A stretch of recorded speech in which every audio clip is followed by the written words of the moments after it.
Lamentar esa forma en cómo se silenció una voz libertaria, una voz que yo creo que tenía capacidad de movilización enorme. Indiscutiblemente en Honduras son pocos esos tipos de liderazgo, sobre todo desde el intelectual de los medios de comunicación, como la tenía David Romero. Además, hay de destacar que este día, ¿verdad?, se conmemora la muerte de Pedro Magdiel, y lamentablemente en esas situaciones nos tocó, junto con otro compañero, ¿verdad?, defensor de derechos humanos, Guillermo, hacer el levantamiento del cadáver de Pedro Magdiel, que fue salvajemente asesinado. Era como una forma también de generar miedo, ¿verdad? Y ya hoy hay algunos rumores sobre los personajes que en esa zona estaban encargados del control policial y que, dicho sea de paso, aparentemente están vinculados con esos casos en Nueva York. Hace 10 años y más, ¿verdad?, el Estado hondureño, y más que eso, la sociedad hondureña está frente a una sociedad autoritaria, vertical, ¿verdad?, donde desaparece el Estado de Derecho prácticamente. Lo que se ha hecho como un comentario y reclamo, rechazo de por qué ese nuevo Código Penal, que se había cuestionado por diversos factores, también porque la intencionalidad era favorecer en algunos casos al corrupto, pero que podía favorecer en caso concreto a David Romero, ¿verdad?, injustamente apresado, y que obviamente había la intencionalidad, como hemos dicho al inicio, de silenciarlo. Creo que deja ver pues esas estructuras que siguen permanentes con el propósito de silenciar, desactivar los movimientos sociales o la oposición, ¿verdad?, y que hace juego con una lógica en toda América Latina, ¿verdad?, de ultraderecha, de sectores que están vinculados a una geopolítica que trata pues de silenciar esas esperanzas y esas expectativas que tienen los pueblos de América Latina de levantarse y organizarse, como el caso de Bolivia, ¿verdad?, donde los pueblos originarios levantan su voz, se organizan y intentan construir un Estado nuevo, una nueva constitución, una nueva forma. Entonces a mí me parece que esto es lo que se está evidenciando al asesinar a los garífunas, ¿verdad?, y tal como lo plantean las declaraciones vinculadas a grupos estatales, están expresando eso, un Estado autoritario, un Estado represor. Y llama la atención porque recordamos que se señala a Hernández de ser parte de una narcoestructura fiada en su momento por Tony Hernández. Y cuando vemos todo esto, nos suena que pasamos de las bombas de Pablo Escobar en la Colombia de la década de 1980 a una nueva forma de irse dejando opositores, y que esta vez se dirige desde el mismo Estado. Sí, es lamentable si esto se está produciendo en diferentes etapas, ¿verdad? Lo que nosotros vimos en los procesos de limpieza, si se podría utilizar el término, ¿verdad?, que lamentablemente en otros contextos, en África o en otros lados, ¿verdad?, se ha utilizado limpieza étnica, pero en este caso limpieza de la oposición política.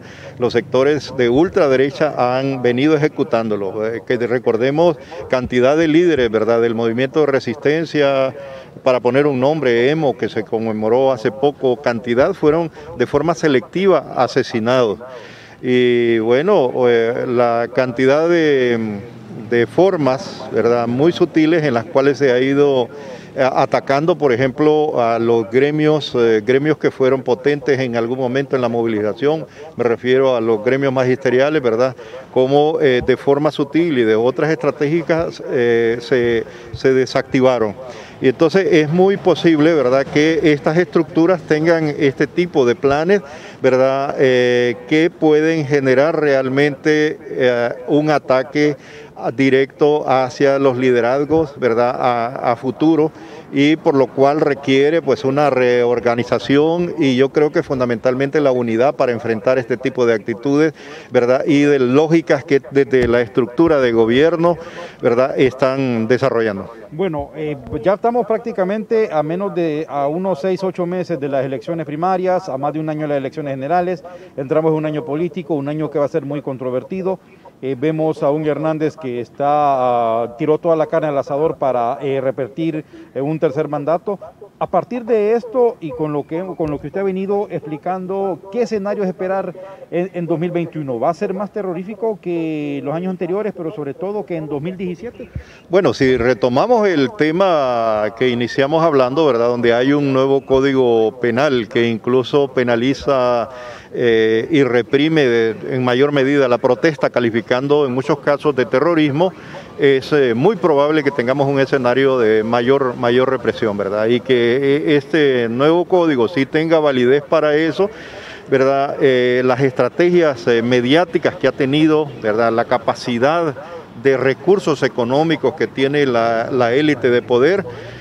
Yo creo que será un escenario bastante complejo, ¿verdad? Y hay que prepararse los sectores de oposición, me refiero tanto políticos de diversas corrientes como en la sociedad civil, ¿verdad? Que sabemos incluso hay un reposicionamiento de algunos que se calificaron en inicios de la década pasada, de blanquitos que hoy pasan a la oposición al conocer esta dinámica, ¿verdad?, de dinámica oscura e inmoral en que se mueve la élite política hondureña. Llama la atención, Armando, ya para finalizar, que estamos viendo todos estos actores que en algún momento apoyaron el golpe de 2009, que están pasando ya a una oposición abierta al régimen, pero todavía vemos dentro de la oposición algunas resistencias hacia estos actores. Entonces, ¿cómo hacer para poder unificar a estas personas, a estos actores, a estos segmentos que tienen un elemento común y es que están en contra del régimen de Hernández?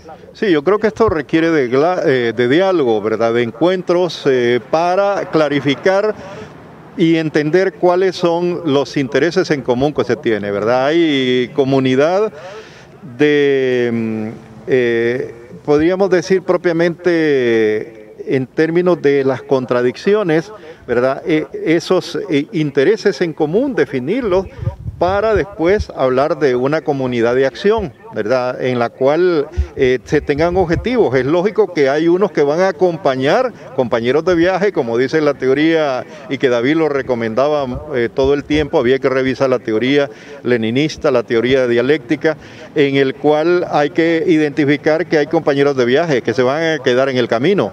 Pero lo importante es que caminemos juntos, 2 o 3 pasos, eso es lo que quieres caminar, ¿verdad? Porque tus intereses no quieren llegar más allá de otras transformaciones más profundas.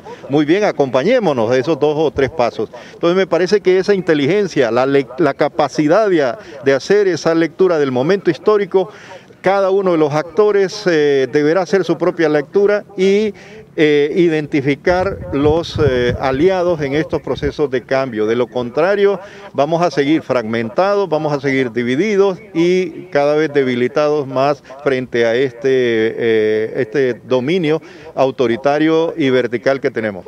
Sabemos que ya no contamos con ese referente que también, aparte de ser periodista, tenía formación política e ideológica. ¿Qué hacer ante la falta de ese referente? ¿Cómo recomponer entonces esos referentes o cómo traer a la órbita a esas personas que pueden ejercer influencia en la población?